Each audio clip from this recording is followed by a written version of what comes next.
Why is the gacha community actually dying? Hi, I'm Hannah Nix. Let's talk about it. I myself have been in this community for about 4 years and have kept a close eye on it for 5. Since the days of 2018 music videos and 2019 stories, I've watched intensively and consistently to hopefully in the future speak on the way we have grown and become better as a whole, expanded our knowledge on how to edit and improve in our videos and skits. As I've observed, I've learned that our community lacks communication and understanding, as well as a pattern. Throughout the years, there is no sign of repetition of interest being piqued when something particular occurs, except one, drama. That in itself can be easily explained due to how the human brain is wired to be intrigued by others' wrongdoings and indiscretions. Think of it as if you were watching the news. They speak upon your general areas, problems, and latest issues. The same goes with ranters in the gacha community. People are curious as to what's been happening within others' lives and what they have done for so many people to have been left scorned. However, people pointing out what is happening and wrong in the community is not what is ruining us and making us inherently toxic. Neither is the amount of people leaving, which is not caused by the increased amount of negativity brought within the community. It is the simple fact of aging. Many of YouTube's and TikTok's biggest gacha creators are simply growing older, over the ages of 17 to 18. We cannot expect them to stay forever. Every creator will quit eventually,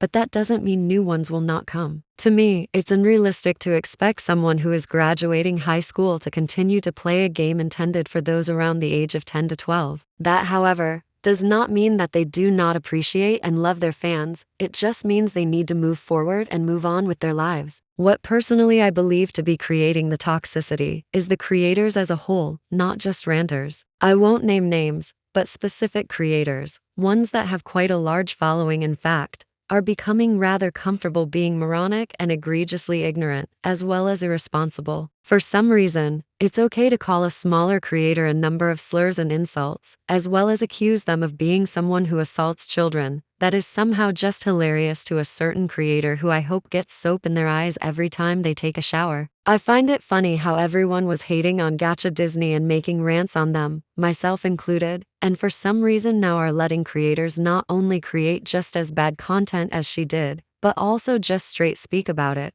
then get applauded for it. I'm confused now, because not even a year ago we all wanted to commit arson on our eyes because of the Wednesday content she was milking. But someone can now make a video about stripping and another say they have inappropriate relationship with a corpse? I know damn well you know who I'm referring to as well. I don't understand why these people get to have a platform after so many scandals and corruptions. Like, why do they get to keep their channel after that? In my opinion, 18+ content really shouldn't be normalized in our community, since at least 10 to 15% of us are minors, specifically ones under 13. About 2,500 people in the US play each day. 12.5% of 2,500 is 312.5. However, you can't have half a person, so we can just average about 313 players in the US are under 13. This doesn't include the large amount of players as well as creators who live elsewhere, so we can estimate at least 500. These kids are more than likely not exposed to 18+ content yet. Even so, why do you get to post it and get a pat on the back and she didn't? You are doing the same thing. You are also a minor,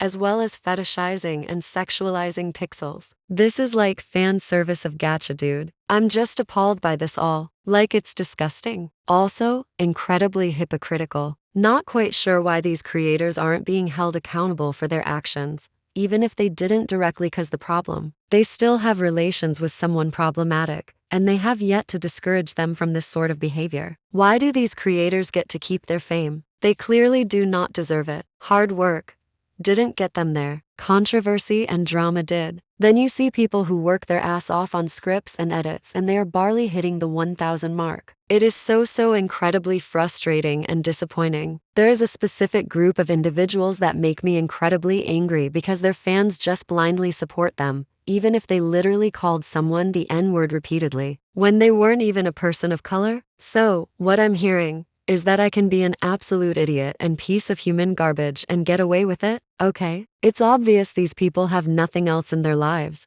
That must be the case. Otherwise, why are we doing this? Like, it's just so fucking embarrassing. I in no way, shape or form am siding with Gacha Disney or excusing her from anything she did. I am just using her as an example to compare the hypocrisy of the community these days. This has been Hannah Nix, enlightening you on the importance of not being a jackass. Thank you for watching.